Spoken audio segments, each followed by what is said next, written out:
All right, let's dive into one of the most chaotic and fascinating periods in Indian history, the 18th century. For hundreds of years, the mighty Mughal Empire had been the undisputed superpower of the subcontinent. But by this point, things were starting to fall apart. Seriously, the center just could not hold. The emperor's authority was crumbling, his power was fading fast, and this created a massive political vacuum. And you know what happens when there's a power vacuum, right? Ambitious leaders and entire communities saw a once-in-a-lifetime chance not just for a little more freedom, but for total domination.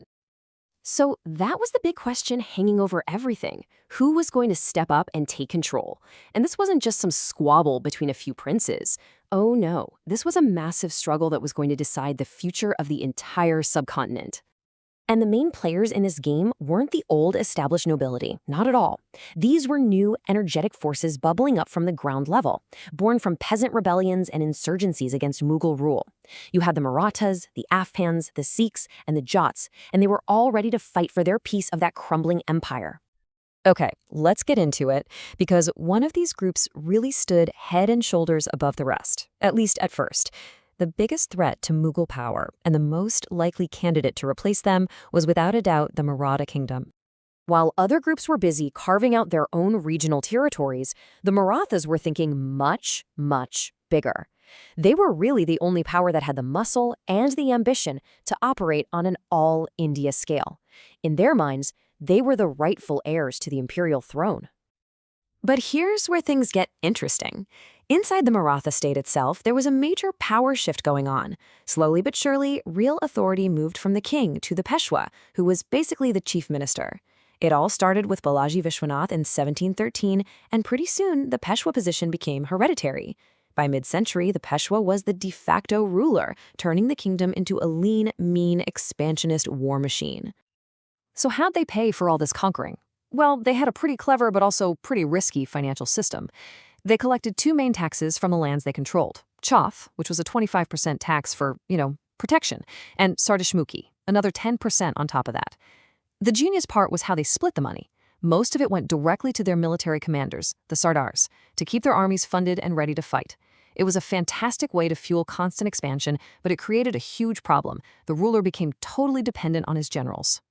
And the person who took this system and absolutely weaponized it was Peshwa Bajirao I.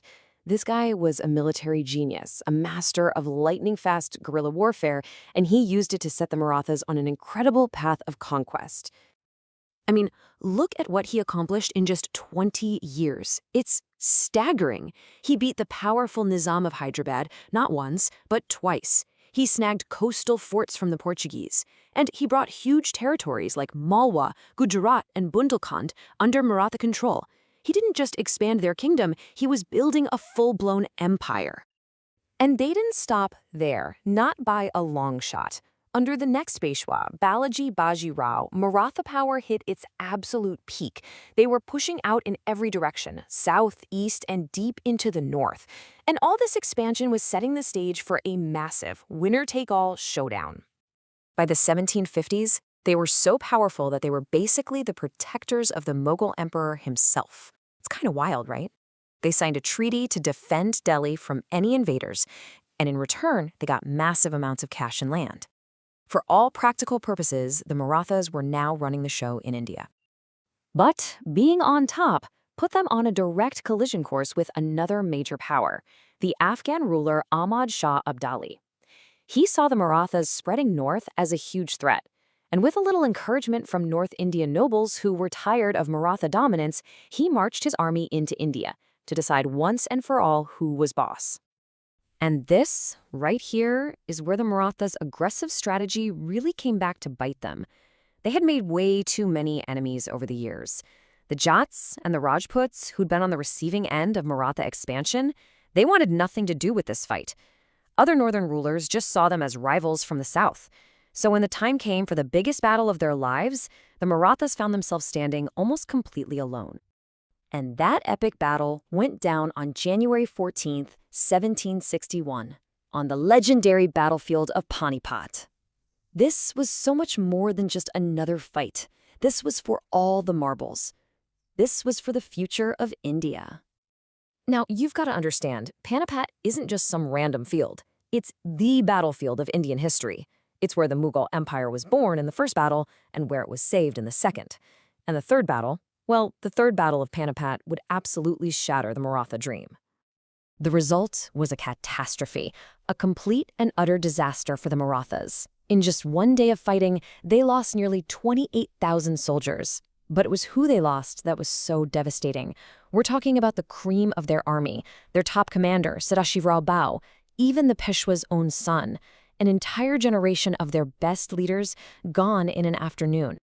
There's this famous quote that just nails the outcome perfectly.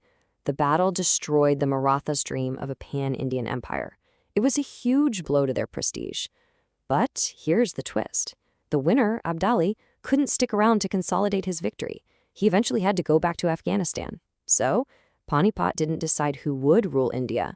It just decided who would not. It wiped the slate clean, but it didn't name a new champion.